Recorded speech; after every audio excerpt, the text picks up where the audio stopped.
Shall I sing that? Da, da, da, da, da, da, da, da. I don't know if they can hear the volume, but here we I are. know. Here we are. Here we are. Here we are. Hello, honey. Welcome. Hi, baby. How you doing, Dick? Hey, everybody, it's Dick here. It's Fannie. Good evening, everybody. Fannie and I find ourselves away from each other by circumstance and work responsibilities. And it's kind of serendipitous that we're apart because my latest and last video of the first run of the Mutt green laning went live a couple days ago, or yesterday, or day before. I can't remember when. But yeah, the notification popped up. I saw it. I didn't see the video. I saw the notification. You didn't see the video. No. So what did what did you see? I think I saw something. You had sent me. He had sent me this link that. Yes. Our friend Alex. Mr. Richards, had posted that on Facebook. I don't spend a lot of time on Facebook, but I saw that, and at first I thought that was really cool that Alex was kind enough to share the link to the video to the London Mutt Riders Club, of which I am a member of that club on Facebook. Indeed. It was one of the comments to that post that piqued my interest. Now, I have to say that I have watched some installments of you green laning. I haven't seen everything. You know, I watch when I can watch because I live with you. So, 26 to 30 minutes of you talking bikes is great. I love it and I'll watch it. But I haven't yet watched this one. And I remember when you filmed this off-road adventure, and I remember it was a very strange evening, and we can delve into that. But what led to my reaching out to you to perhaps have a chat was some screenshots that were posted in the comments to that video. So I thought perhaps it might be a good idea for me to actually watch the video to see what happened. Well, I think it's. Why are you laughing like that? I know that laugh. We've been avoiding this conversation for a couple of months now. Oh yeah. And since the packages, the parcels, like the non-stop parcels have been arriving at the house with various bits and pieces of fender and other paraphernalia. I just want to say I did not schedule the airing of this video for when we were apart. That was not, whether you believe it or not, that was not. It's fortunate, but that was not. It is. That was not premeditated. It was not a fine stroke of luck, Mr. Whistles. It really was. I actually think the reason I have been postponing this conversation, one is because I knew it was inevitable once the video went live that we would have to. I would have to put all the cards on the table if it were. But I would much rather do it like this with the distance of physical distance as well as the distance of time, because it's been quite a while since I've taken that ride. I've been sitting on that footage for a while. Yeah. And I've ridden the bike since, so the bike, we know that the bike is running well. We know it works, which is why I never raised this issue really in because earnest. you never really knew what. I had the spoiler. I know the bike still works. Yes. But it is kind of funny that you're not watching it in the middle of the night, as you know. Usually you wake up and I'll wake up and you'll say, "Oh, I've just watched your video," and I say, "Oh, that's nice." Where I don't think it would be, I wake up and you've just finished watching the video. I think I would have woken up with like an elbow to the ribs or some sort of scrutinizing, if you will, about what the situation was. But before and the the screenshots. I'm curious because I'm not on Facebook, and I don't know what screenshots you're Let me see. referring to. Let me see if I can find it. I'll pull it up Don't for you. don't put out any personal info or whatever. But No. there are some images. Well, let's talk first. What were your thoughts about? I'm quite nervous about this conversation still, even with this buffer. Your nerves are making me. It's piquing my curiosity now. I'm starting. There she is. She is. This is her new. This is right after Squeaky, you got it. Squeaky clean. Look at that. Not a speck of John dirt, Meadows doesn't believe my lines. Dust. Yeah. Simon. Maybe he's heard me say it. Simon knows. Thanks, Simon. Someone knows. So this is right after you got it. I took it for a ride, did a video on it. I was impressed with it. Still had L plates on it, but this is her the Mutter Superior, unadulterated. Yes. And squeaky clean and spanking new. And I have to be honest. I was reluctant for you to buy this bike because I did not buy into the Mutt sales pitch. Patience, Dan. I did not buy into the. I bought into it hook, line, and sinker. I know you did because you are the quintessential. You're the quintessential customer for a Mutt. You look past the origin, and you are drawn in by the design and how pretty it is and the sound of the exhaust, and that's what it was for you. But as you rode it, you were not silent, or you're not quiet on the limitations of the bike. And you can, I don't know if you want to admit that, but you complained about the heavy clutch. You complained about the fact that you had to work through the gears to get any sort of performance out of it. And so you were very much aware of its limitations. And I was aware of its limitations before we spent $3,500 on it. And so details, Dick. Details. Yeah. So I was happy for you to get your full license and get onto your Indian, because that performed the way I think you expected the Mutt to perform, because you had come from a big bike in the States originally. So I just want to say, I knew going in that we paid too much for this bike, and I wasn't really impressed with what it was under its skin. However, I am now impressed with it for reasons that you are not impressed for it. Right. Well, okay. Well, let me pick it up from there, because value, it's a bike is worth what someone will pay for it. I think when I first saw it, again, I didn't test ride it. I knew very little about it. I knew I wanted to pursue my license over here in the UK, and I needed something to train on. And I was drawn to the style of this bike. Everything about it was just so right for me.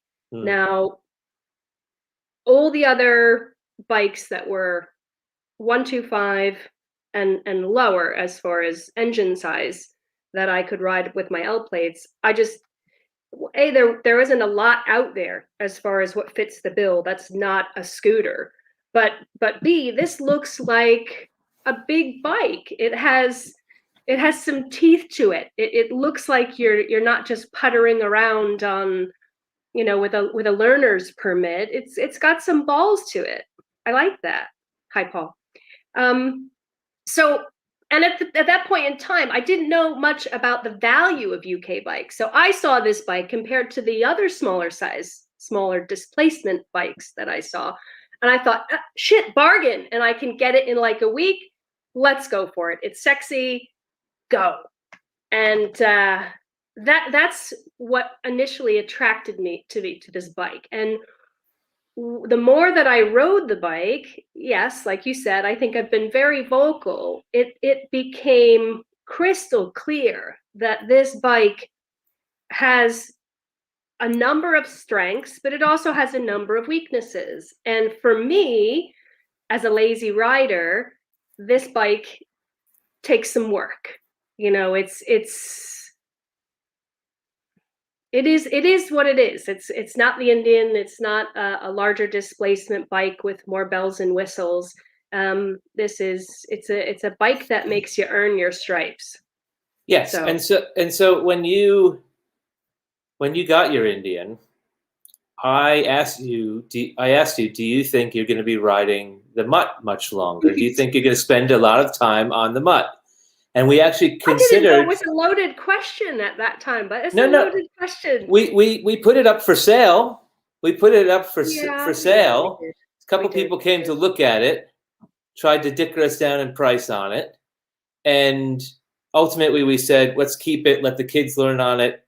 And we've actually put Titty on the bike and let her ride it.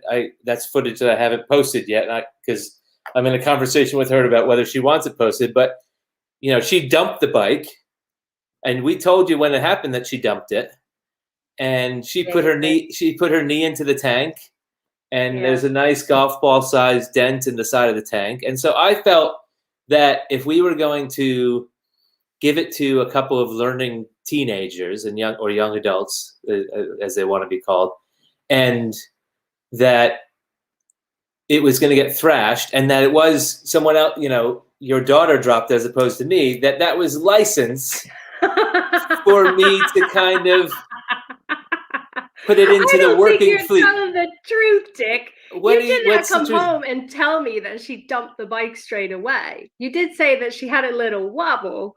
Yeah. But that there was a dent in the tank that wasn't disclosed to yours truly. But that's neither here nor there. It's a learner bike, at least for our household. And sexy sells, exactly, Simon. You'd pay $3,500 for that. Why not? Ooh, the train whistle. So that I'm not dumping it is one thing. Turning it into like the Frankenmutter is like another thing. That's a bit different. So I think, but here we are. You know, I agree. You asked me that question. You said, "Do you see yourself riding this?" And I answered honestly. I said, "I think I've moved on. I'm at a different point in my riding now that I could come back and ride the Mutt every now and again and reminisce, but it certainly isn't something that I would ride every day." And I'm glad we made the decision not to sell it. Yes. So when to be fair to me, you have to admit, I did request whether I could do some modifications to it and bring it green laning. And I did get a soft green light to green laning. Did I not?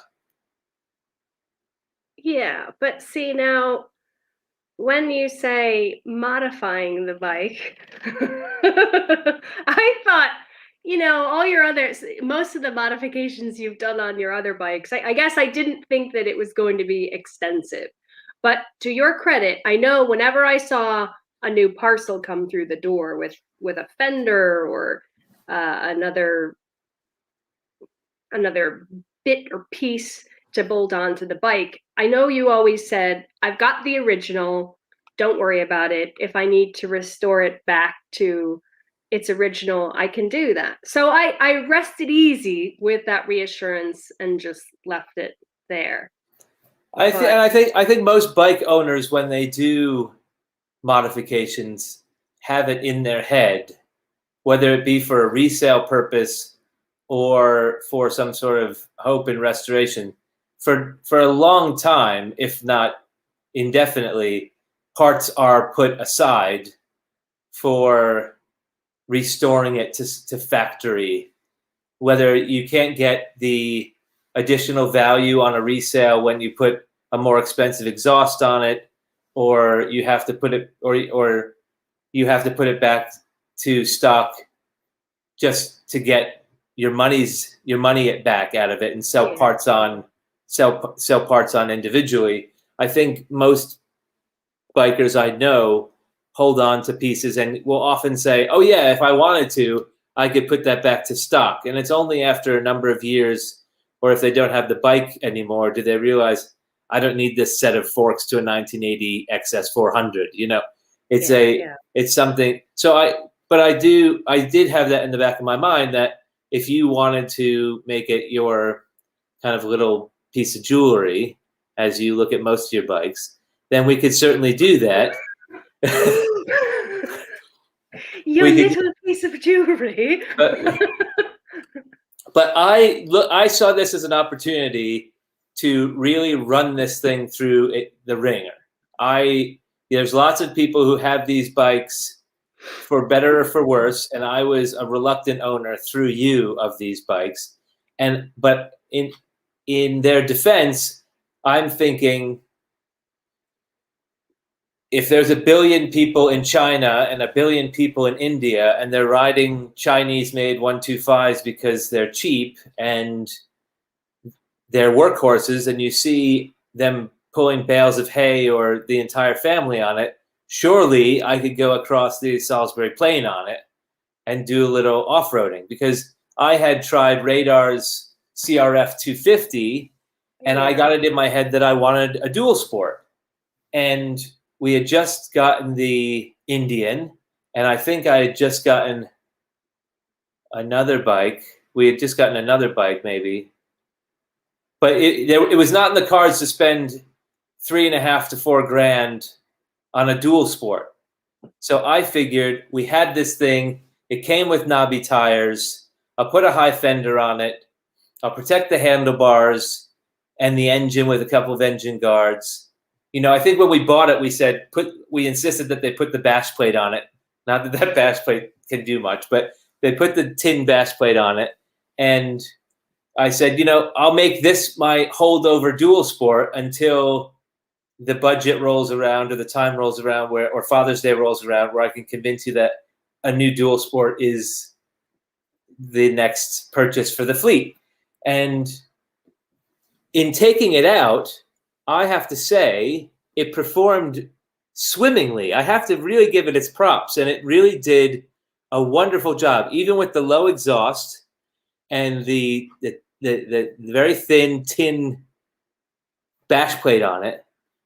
It did awesome. I think I got some criticism when I suggested it in the videos where I was bolting the bits on and kind of doing some grinding and stuff, that the biggest drawback to it would be ground clearance. And for the English green lanes, I didn't find ground clearance, a couple of deep ruts or whatever, but I didn't find ground clearance to be that big a deal on it. So in my head, as confidence was building, I was saying, I don't need a dual sport.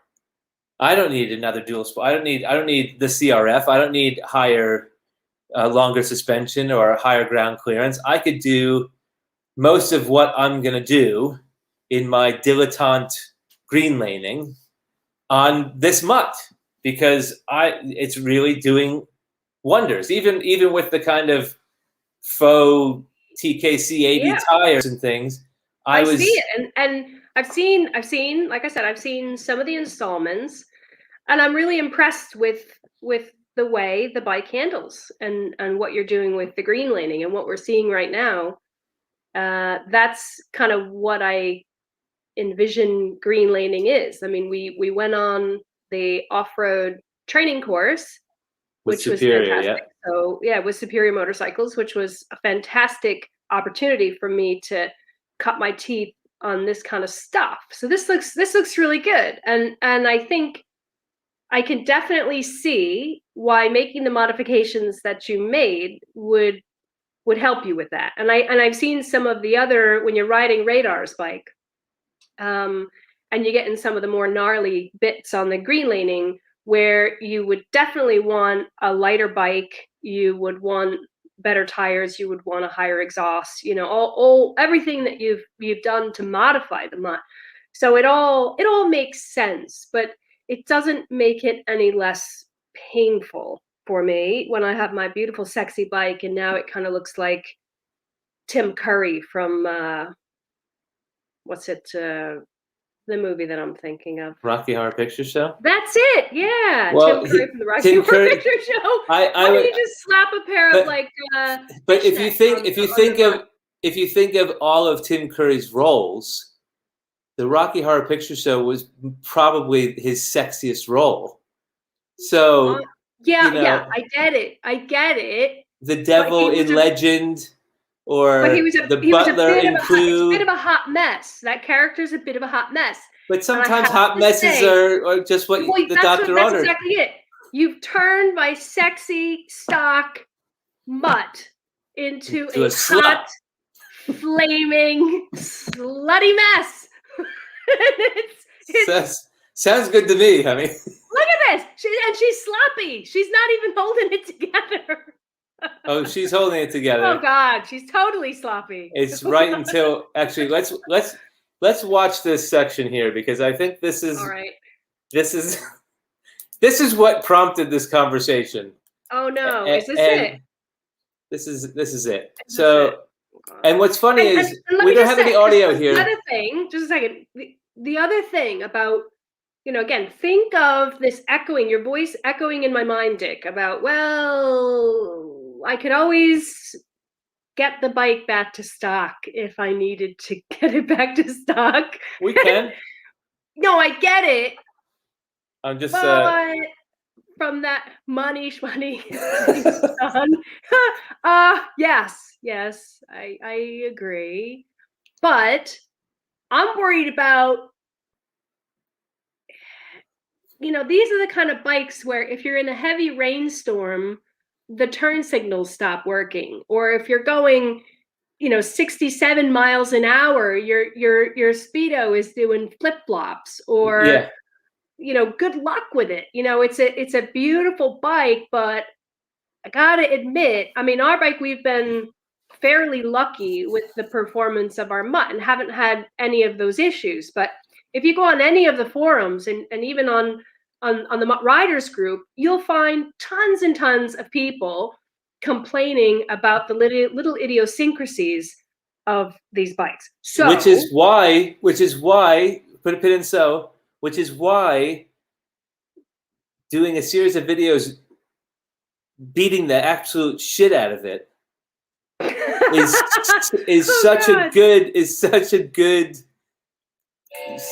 such good content. So it's like, I'm riding through London, it rains, and the turn signals kill the electrical system, and I'm sidelined, or run it through the Oxtrove.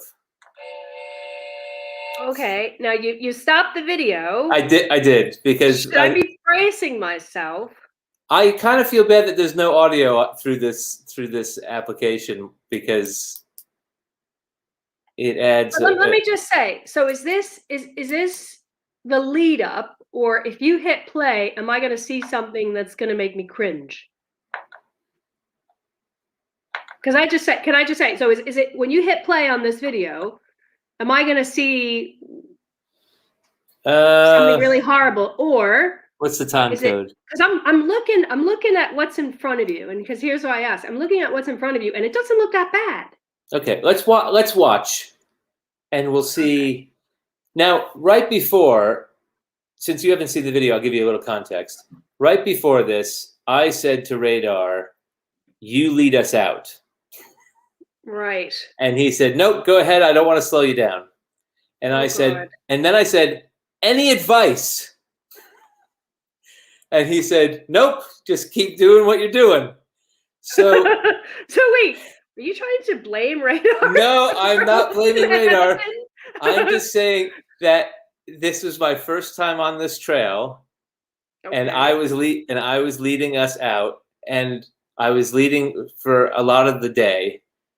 And I was growing in confidence, and I'll just leave it at that as it plays through. All right. So that wasn't that. Okay, here we go. Oh God. Why? Why are you? Why would you do that? Look! I made it. It's great. It was Okay, but great. still, okay. That's Like, it. pause for a second. No, But here's Scott, radar. This is come radar. on. Yeah, I know. He's But doing a great look, job but too. look. So stop right there, because here's the problem. All right. Yes. Even you're like, oh, look, I made it. Oh. There was a really, really high chance that you probably wouldn't have made it through that puddle. I mean, that's pretty crazy. If you back up to really when you're at the deepest bit of that puddle, that's like halfway up your tank, isn't it? Yes. Like that's I pretty mean, high. So you got definitely the low exhaust is under the water here. So, oh, God. which is why you have to keep the power on and not and hope that you don't get anything that's going to interrupt you Right. in the crossing. That's going to interrupt that. And you've been off road and you've done water crossings, so you Well, let know me ask you yourself. this.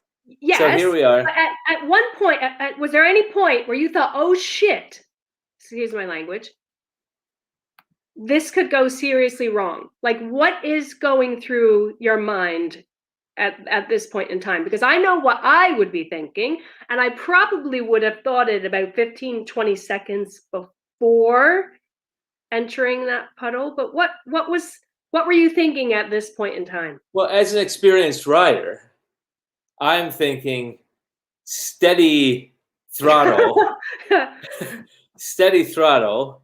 I'm listening for the exhaust, making sure back pressure isn't sucking water in. And I'm keeping light on the steering and letting the bike move under me so that if I hit any obstruction, it's not going to send me over. I'm just kind of going to keep coming through. So I wasn't really thinking, you don't think too much about it. You're just kind of picking your line as best you can, feeling your way through because the water's you're not okay. at any point thinking, I hope this doesn't get any deeper, because if it does, I'm stuffed. Like, that didn't cross your mind? How much deeper could this get? That's what I'm saying, Scott. Look at it. It's friggin' Dick, sorry. It's flooded on either side of the road. It's you don't need a bike, you need a boat. You need like swim fins and just push yourself across that with your bike in tow. You need a steady throttle and an easy hand on the. Look at that. See? Right all the way through. Right. Okay. Still, I think after that experience, and like this has some how much high. Oh God. He's got a higher ground clearance and longer travel, but still pretty high. And he has a high exhaust. But the water level looked like it was higher on his bike than it was on the Mutt. Well, actually. I think because he was making more of a wake. He has a bit more power. He was going a bit faster, but he has a high exhaust. On his shocks, maybe as well. Maybe. So then this is the next one, kind of leading up. God. All right. Oh. So building confidence. Right. And I noticed you're still in the lead. You're still going first. I am, and this is. Oh God. You asked what I would thought if it got deeper. Oh God. And there it goes. Where's your steady throttle? Where's your steady throttle? The bike died. The bike stalled there. So did you hear like a gurgle? Was there like gurgling and bubbles and things going at this point? Like, no. What's fortunate is that I think I think it would be. I think what killed the bike is. I could tell you what killed the bike. You killed the bike. You killed the bike. I think it's dead. Look at it. It's now dead. It's dead. It's not though. But it is. It's like this is like oh my God, Dick. So in my defense, I don't think it stalled because water was pulled into the engine, because I actually think it stalled. I think the electrics failed, and that's what stalled the bike. Oh, really? So The electric sailed. Look at you. You literally the handlebars. If you, I guess it's the, yeah, thanks, Chuck VT. Oh my Lord. Look at this. It's so now we had our sexy bike, which then turns into like a Franken monster, and now it's sitting in a puddle of water, literally up to the handlebars. I mean, you could probably step out and put your foot on that seat and stand on the bike, and the bike is still straight up and down. It is, so because it's in about 6 or 7 inches of mud, so I could stand on that bike and pretend like I was surfing. That's how deep it was. And I'm surprised you didn't, Dick. I'm surprised you didn't stand on it. It was. I went the wrong way, as it turns out. I was supposed to go straight, and I was not supposed to turn left. But again, I didn't know what I was doing. I was kind of following where most of the trucks had gone, and this is what happened. And so if you had to put, go, just stop for a second, because I wish you weren't wearing a helmet, because I would love to see the look on your face. Oh well, if you were listening to it, I was saying the F word repeatedly. Remember when I cut my? Why? Can I ask you why you were saying the F word? Do you remember when F? Yeah. Yes. But F about what? F because what is she gonna say about this? Or that's the first thing. Because how am I gonna get home? Or that's the second thing.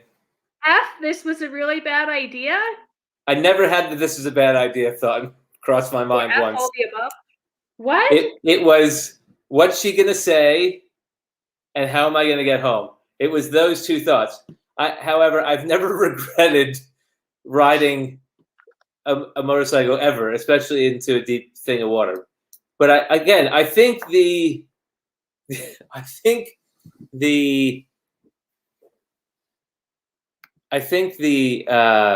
bike failed because of the electrics getting wet, because I don't think water was drawn into the engine.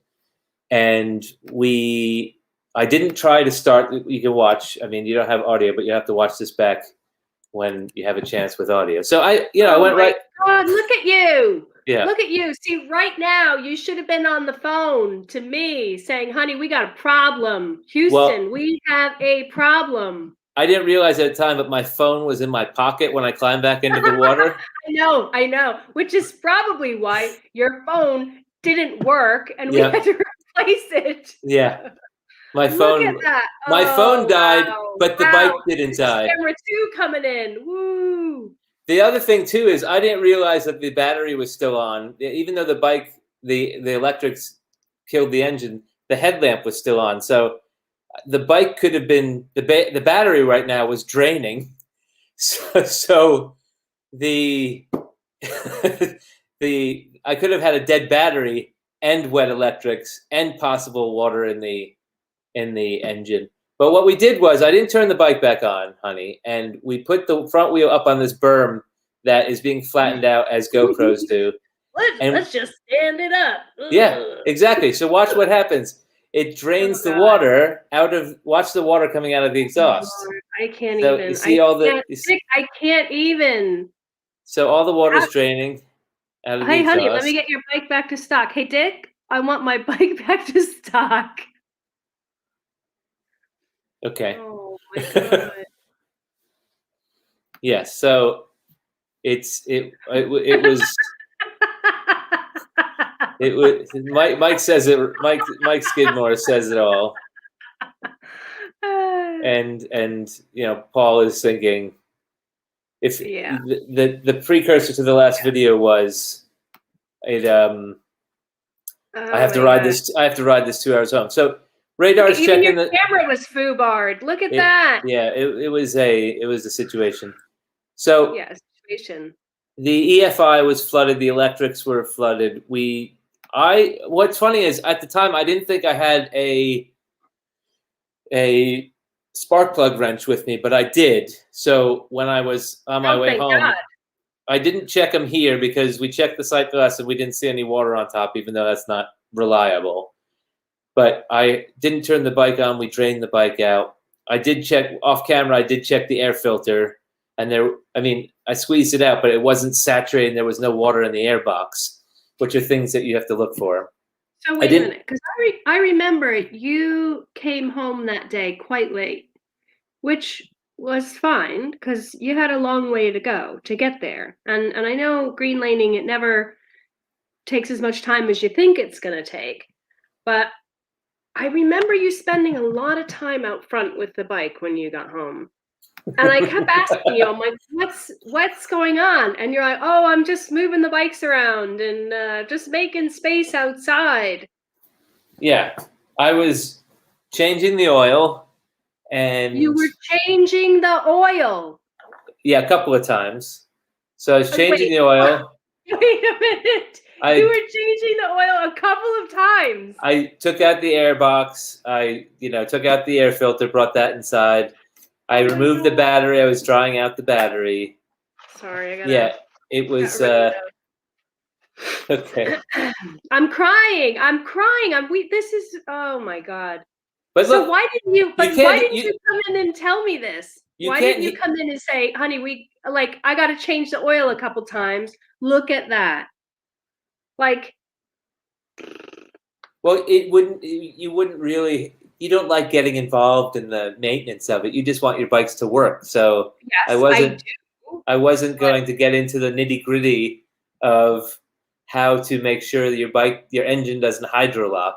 But at that point, I had driven. It's like a surgeon not telling the family that the patient died on the table and came back. Like it's something they want to know. Like I would want to know that. Yeah, it's. Thanks, Chuck. I did know, but you know what? I guess let me just explain this here because hold on. It's kind of hard not to know. We probably should have had this conversation a long time ago. But it's like going on a really great holiday, and you spend way too much money. And when you get home, you don't want to look at the bank statement. You're like, I should look at that bank statement because make sure everything is right. But there's a little niggle in your brain that's like, I don't want to go there. And that's kind of the feeling I had with this. So. Yes, but even if everything was copacetic, if I was home on time and I went out to tinker with the bikes, you wouldn't have asked me what was wrong with the bikes. So you're right. I probably would have. Mike, I do have a lot of WD-40 around the house, so that was being employed. But really? Look, it's running. You don't because you're pushing it like Fred Flintstone. No, you're like running like. I was paddling, so I didn't tip back into the lake. I was paddling, so I didn't tip back into the lake, my dear. So that's why it looked like it was. God. It was yeah. I did most of what I should have done on the trail to make sure the bike wouldn't die on me. No, it looks like you guys are frantically trying to bring this bike back to life. You can't hear it, but it's running, and it's right. That's great.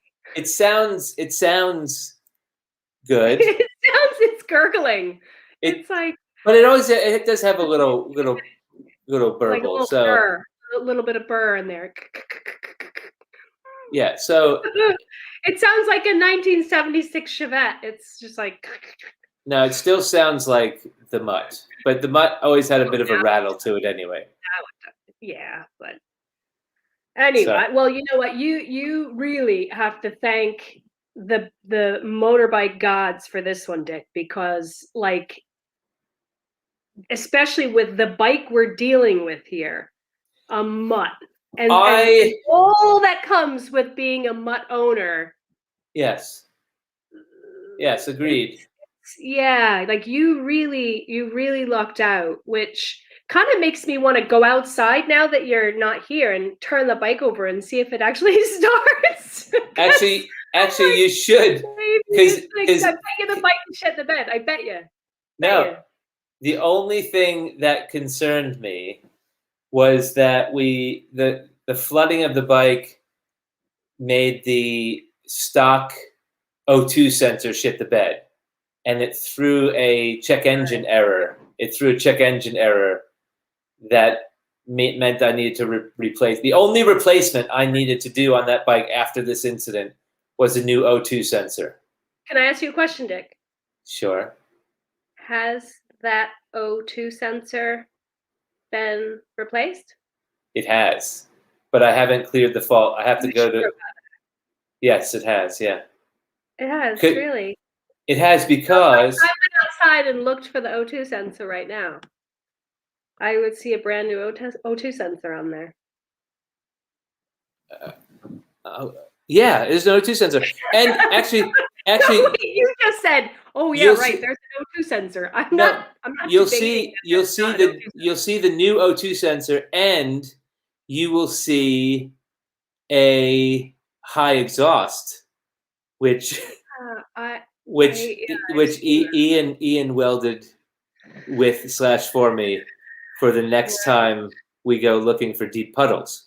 So there's a high. You should dog, not a cat. A cat has 9 lives, not a dog. You should go outside and turn it on, and you should go outside, turn it on, and enjoy that high exhaust, because that's the best modification that bike has had.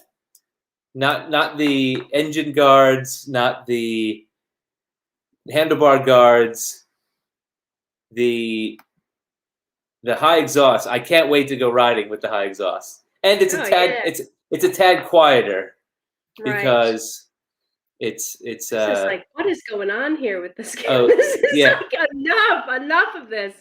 Radar got spun around trying to get out of a rut, so you had to kind of rock it back and forth. But then he gets angry at me because I didn't stop.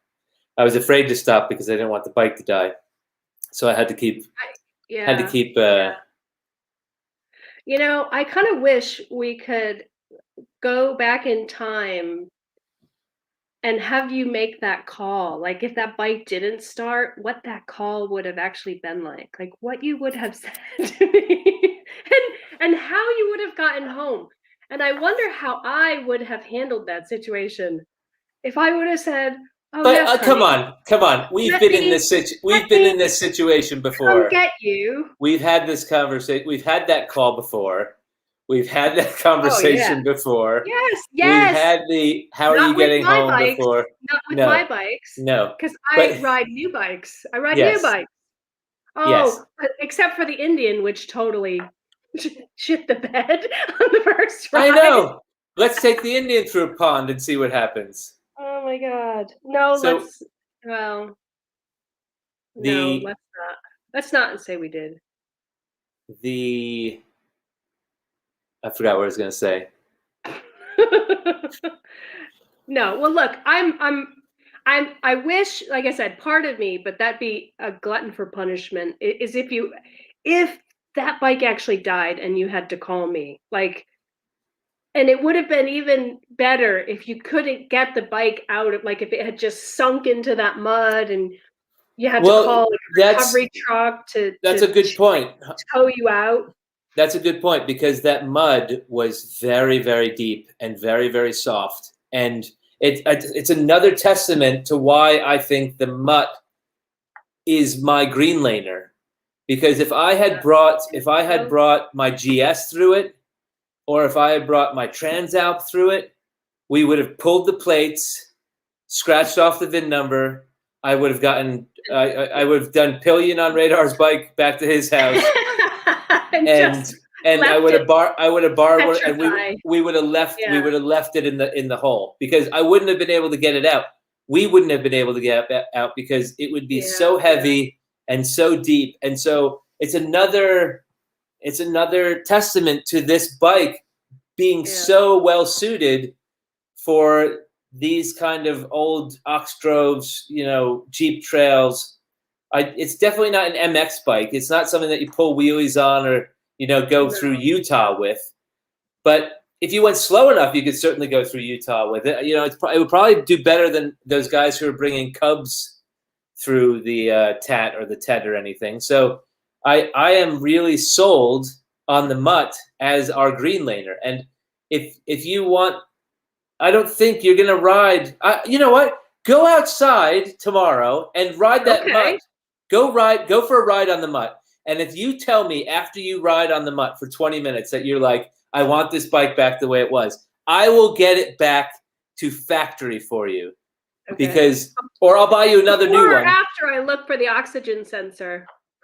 The oxygen, it's there, baby. I know it's there. I'm just teasing.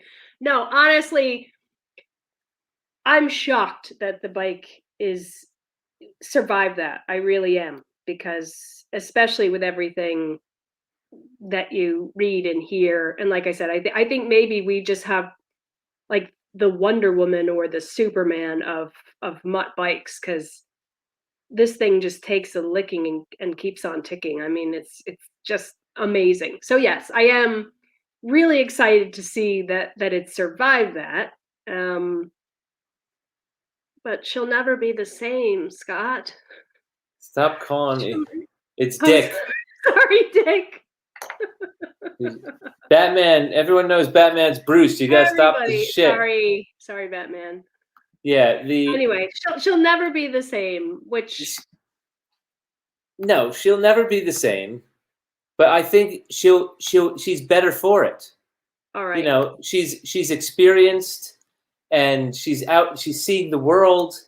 She's not just not just walking the red carpets and seeing the insides of hotel rooms and airports. She's a worldly person that is better for it. She's the pretty woman. For it. So she's the pretty woman after Richard Gere. So is that what you're saying?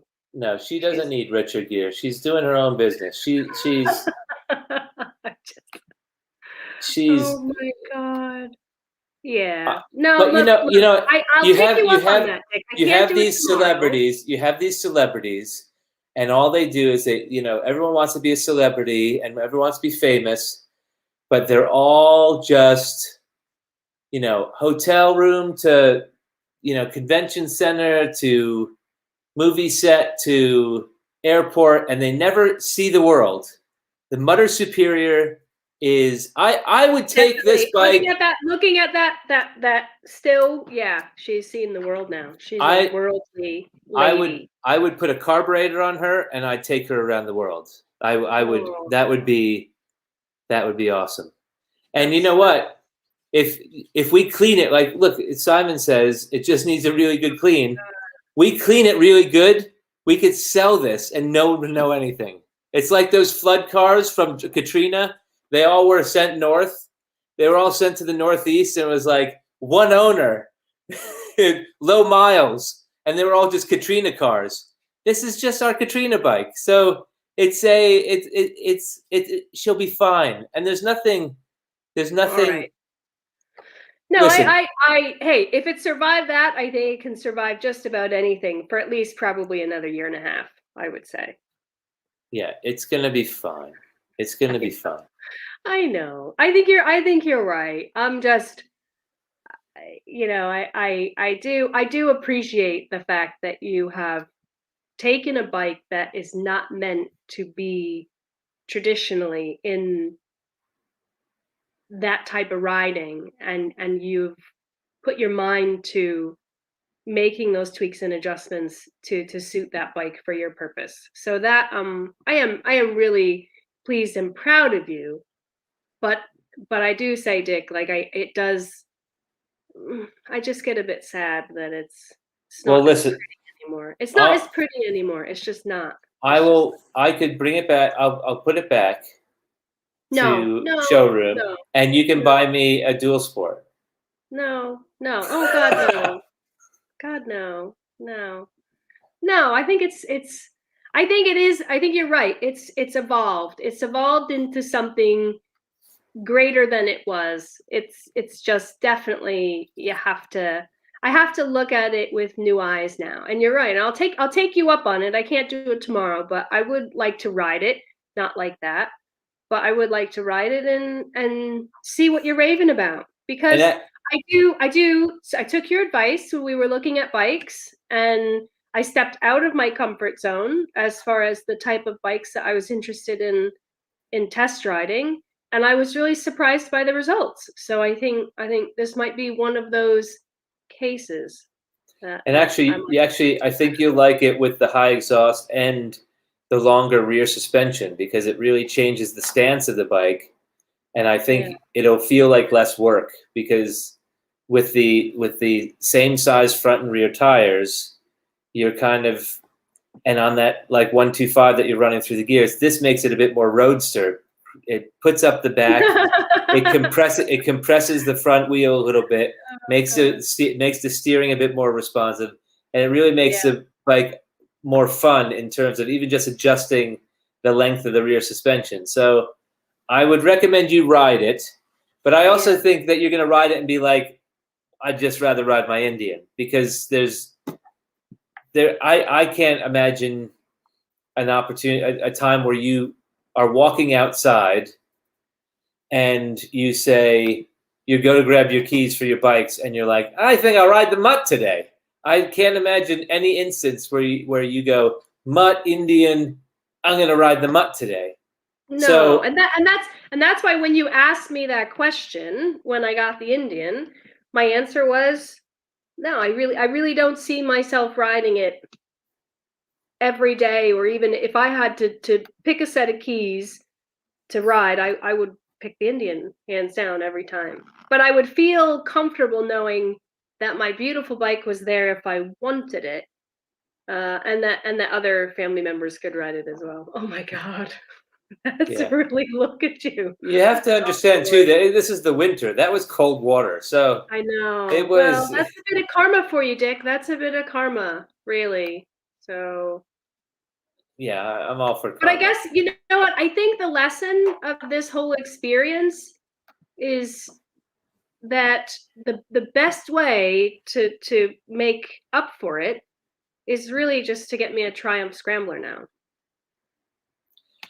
I am curious how the Triumph Scrambler does off road. So we Wait a could minute. we could do a Wait a similar minute. series of videos on the Triumph Scrambler and see. Actually, we should purposefully run the Scrambler into this same puddle Into and that see same it puddle. into the same Yeah. puddle and see where How that stacks up. That would be an interesting series of videos, like just taking different bikes through this big monstrous lake and just seeing how they do. That's crazy. I mean, I'm sure I don't know with trials riding whether or not they do that, but I'd be interested to know because I think if I was looking for a bike and I saw this video and I was interested in a Mutt, you know, I'd probably roll the dice and say, well, if it can survive that, yeah. and how long did you ride? It was like a 2.5 hour ride home after that. Yeah, it was a 2.5 ride. Yeah, well, Yeah. it was supposed to be a 2.5 hour ride home. It took about 4 hours because the check engine light came on about an hour into the ride. I pulled over, did another check of the spark plugs and the air filter, and checked the oil, and then So took the was there back. any water still dripping out of it at this point, or was it all Well, pretty much there was cleaned water out there was water under the of seat. surface moisture? There was water under the seat. Agreed, Mike. The Triumph is heavy. Yeah, there was water under the Oh seat, yeah, I didn't think about that. and the air filter still had. You could wring out the air filter, but it wasn't. But you had mentioned after the ride through Yeah, TA has it Superior right. Himalayan. that you would Yeah, that you'd want a Himalayan, and we've had to pick up the yeah, Himalayan a couple times, and that wasn't, yeah. you know. Well, I had to pick it up within the first 30 seconds. So, but I didn't even pick that up the first time. So but that's a big bike, as well. But no, It, I have to admit, ish this ish.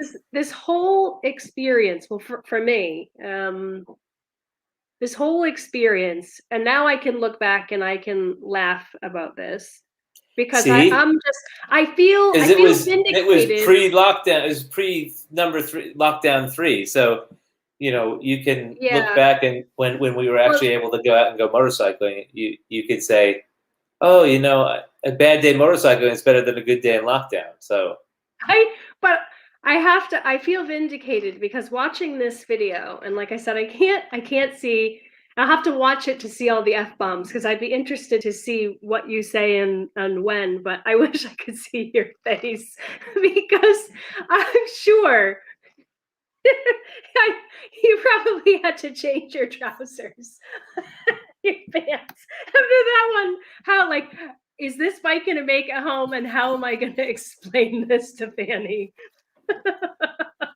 yeah, I didn't have to change my trousers because I had them cleaned like out. a 10% increase in gray hairs just from this experience alone.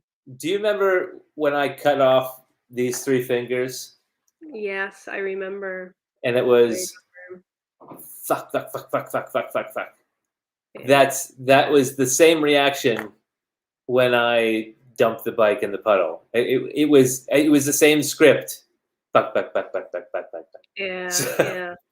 No, so I get it. I get it because I think you know anytime you do take very good care of all of our bikes, and you always have. So to have a bike in the fleet, to have something, have a critical failure with a bike that was caused by something you did while riding, I know that you would have taken that very hard, and I think that is reflected too in the fact that you were out front until like past midnight, apparently changing the oil 3 times. well, you want to change the oil as many times as you want and as you can, and you want to make sure the Yeah. airbox is dry. You want to make sure that there's your spark plug is dry and that there's no water in the engine case. And yeah, the thing is too, when you get water into your oil, obviously oil and water don't mix, and if it mixes, it looks like a milkshake.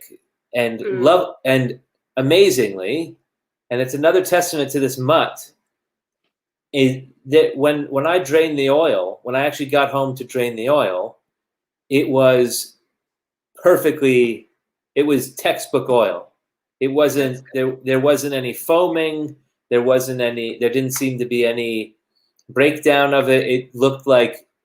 It actually looked cleaner because I'd done a service on it before I went greenlanding for the first time, because I wanted to make sure the bike was ready to go. So the oil looked great, and that was another really, it made me feel really confident that I didn't do any permanent damage to the bike in terms of the engine. I'm sure the electrics will complain if they want to, but engine wise, it was reassuring to see such clean oil come out of the bike after dumping it. Even if we changed oil on the side of the trail there, it would have been great. So Yeah. No, that's encouraging. sorry, the dog barking. Yeah. Oh, that's interesting. I have to see it. Thanks, Simon. Well, I guess it's kind of, I don't have any choice to understand it, but I do understand it. And I think that the Mutt it's a really special kind of bike, and I'm glad we still have it. Oh, look how supportive I am now. No, I think I'm still kind of, I'll have to watch the video over and over again at like 2 o'clock in the morning. Yeah, have fun with the Really, audio. Listen to it with headphones. It's actually quite an entertaining video. It's a great ride. And also how well this did on the trail, one of the reasons was because I have the Transalp, and I've done the Oxtrove on the Transalp, that if you're game, before we get you Himalayan, you can come out on not the Indian, on the Mutt, and we can take the Hilts and the Transalp out together, and we can do the Oxtrove, and you'll get an idea of. And if you'll notice, there are ways around these puddles Yeah. So, Oh, I would totally do this, Dick. I would absolutely try my hand at this trail. all right. I Well, think you're a lot braver than I would have been with that. Even with the first puddle that was pretty friggin' deep, and the second one that actually caused the problem, I would not have gone anywhere near that. So I think you got just the right percentage of crazy in that mind of yours that will let you take a mutt headlong into that water. That's I pretty think nutty.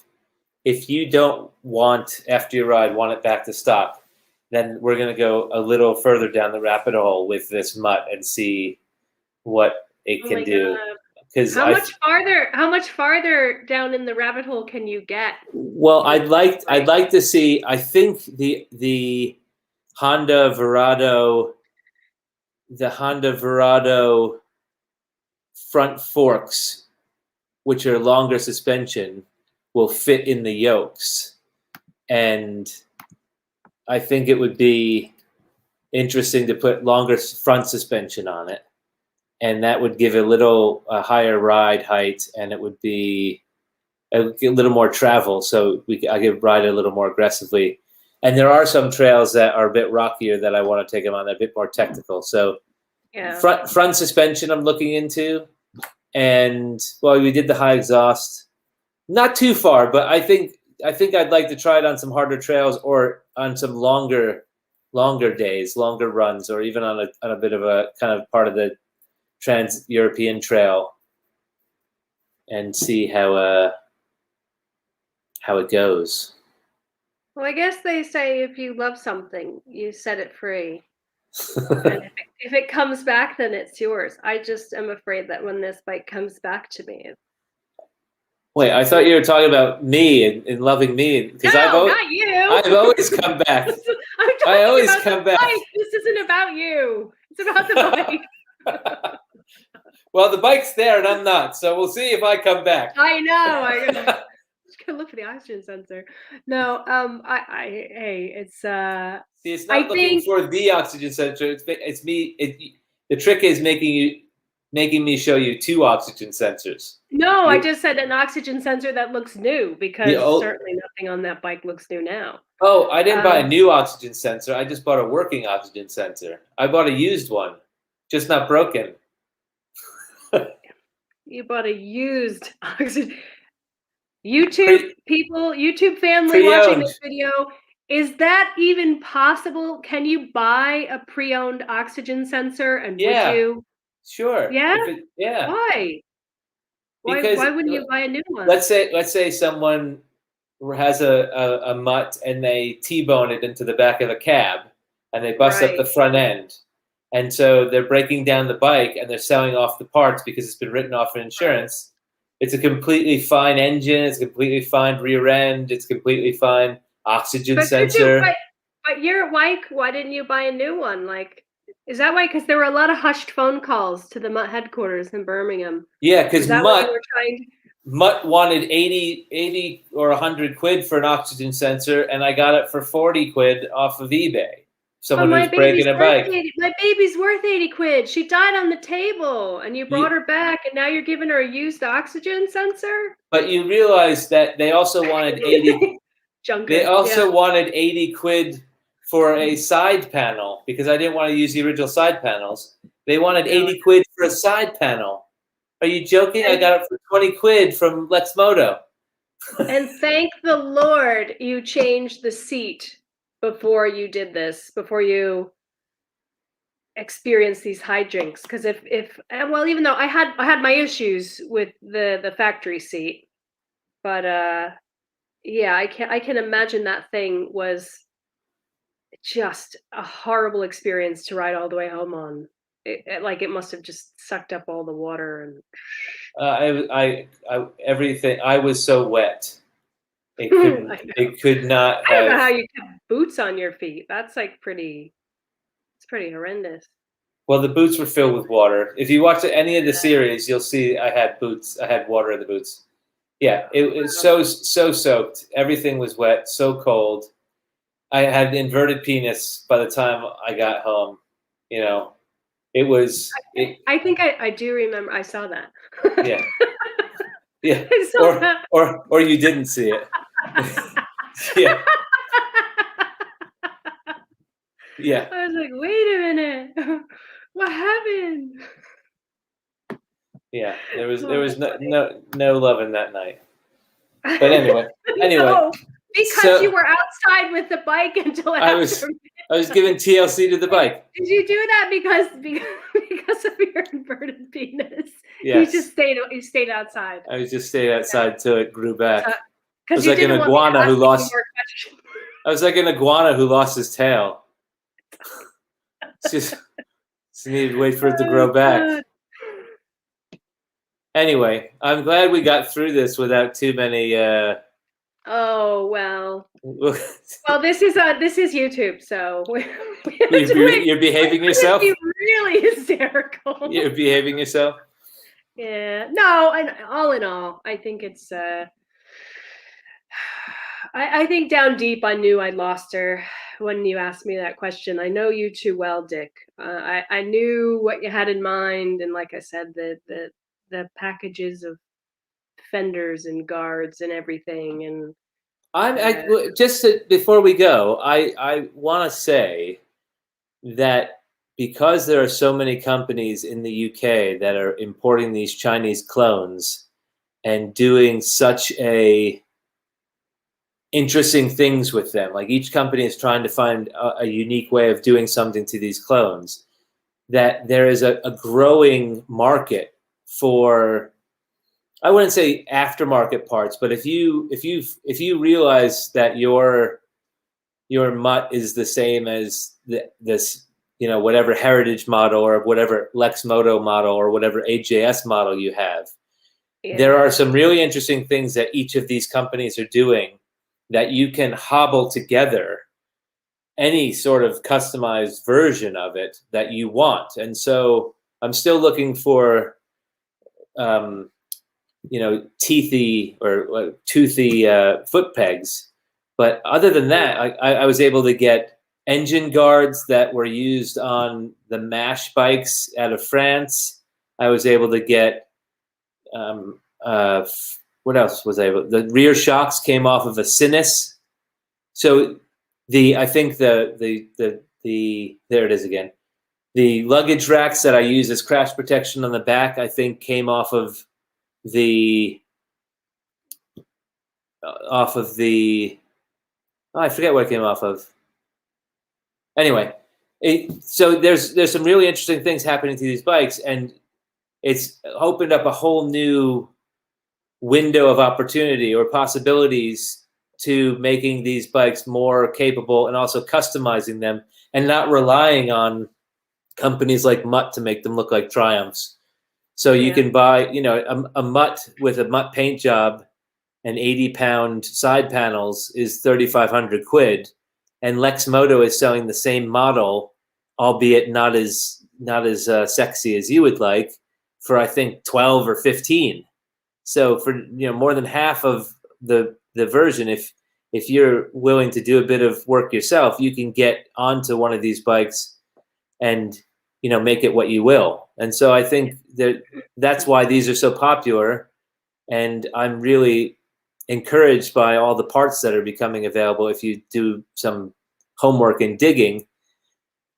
Because when we first bought it, I just felt like 3,500 quid, I could have a CRF. And after riding this and a CRF and putting this through what a CRF has been through, I had a more comfortable ride on this bike. I would be working harder on the CRF. So it'll be interesting to see, Jake, what happens, because with the expansion of the Mutt brand, prices are going up as they're making the bikes flashier. I saw on social media the other day they're doing I guess a project with Harley Davidson. Harley dropped off one of their the Sportster, right? The Sportster versions, yeah, and they did it up in Mutt style. So it'll be interesting to see what happens there. I mean, two brands that aren't necessarily known for their reliability, but I hope that the initial attraction to the Mutt brand and the bike was a really cool looking bike for what I thought was a decent price tag compared to other size bikes in that category. And around, yes, they were cheaper, but they didn't have that cool factor. And I just hope that the boys from Birmingham, don't kind of screw up a winning formula to try to kind of build that brand and increase that price tag and not have it be as accessible to riders, at the learner level or at lower budgets. Because I think there is a ceiling to how much you can ask for a 125. I think there's a ceiling about how much you can ask for a 250. Higher displacement bikes now. Yeah. So. And there's 400. There's Chinese 400s coming out, and those are kind of interesting because I love 400s, and no one else is making 400s, and it's all old school technology. So, there's something interesting, but I think 3,500 quid is your top end for a 125. You can go 4,500 quid for a 250, because if you're going over 5,000, you're buying a Honda. So there's a ceiling. Major manufacturers create a ceiling for the prices of these Chinese bikes, but still. If you're within spitting distance of a Honda for the price of a Mutt, I don't care how good the Mutt looks or what it promises to do once you get it home. But I'm married to yourself, Dick. I know. I know. Still, a Honda is a Honda is a Honda. So that's, I don't know, but maybe that's the. Yeah, and here's John reminding us he's paying $8,000 for a Trident if they ever get over to the US. Yeah. John, they're in the UK now. The first batch has been delivered. I hope you're jealous. You can't buy them though, because you can't go to the dealership and you can't test ride them. So that's right. Yeah. But I think it's what you said at the beginning of the video, honey. It's a bike is only worth.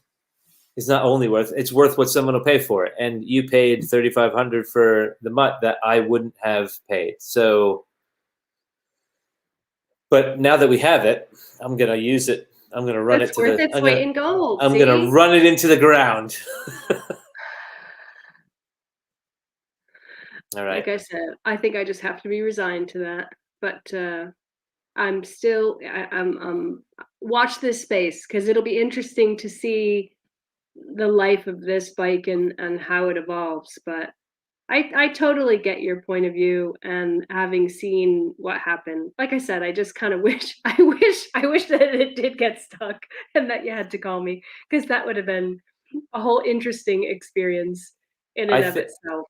But I think what we need to do is we need to take you out on it on the trails, and I think you'll appreciate what's been done to it and what it can do more than the limitations on the road. Because on the road, you're like, I got to run through the gears. It's not running very fast. On the trail, you feel like you're flying, and it's amazing. But yeah. If you take it for a ride, put a camera on. I'd be interested to see it. I will do. Well, okay. Hopefully we'll be in the same location at that point. Yeah. But I will get on the Franken bike. Tim Curry would be proud. It's still Mutter superior. Yeah. She's just evolving. Well, I miss you, honey. I miss you too. Thank you for spending time on the internet with me. Anytime. I love talking about bikes with you. And keep in mind how positive this conversation has been for when we're not in the public eye. Like I said, it's when I'm watching the video with sound over and over again. Yeah, it'll be fine. It'll be fine. It'll be fine. Well, and thanks everybody who was watching today, and I hope you enjoyed the video. It was really nice. I know I've kind of been out of the limelight with Mr. Whistle's channel. It's been a very busy and interesting time. So I'll turn it over to Dick to sign off. But everybody stay safe. Love you all. Yeah, thanks everyone for participating with the comments and enduring a little domestic bike conversation. and more on the Mutt's development and some news on the new bike to the fleet, which is a 2001 Honda Transalp, which has also done the Oxtrove, which was a very interesting ride. There's some footage there. I also have some backed up footage of Ian Fitzgerald's exhaust construction and fabrication for the Mutt, as well as our daughter Titty going out on the Mutt for some training, and a whole bunch of back footage that I'm working my way through, as well as the continued saga of Shakedown and Dick in Scotland, Wales, and North England last winter. And we're just kind of hunkering down through this latest lockdown. We hope everyone is safe and well and keeping themselves safe and well and recovering well. We keep Captain Tom in our thoughts today, and we hope everyone who's dealing with COVID is recovering and doing well. And we are in a strange part of the history, but I think as if we just remember that we are in it together, we'll come through it together, and hopefully we will continue Hopefully to we'll be bring out you. riding again soon. We'll be out riding again soon and see everybody. All right, stay safe and have a good evening. Bye-bye, honey. Thanks for doing this. Love you. Bye, Dick. Bye-bye. Love you too. Bye.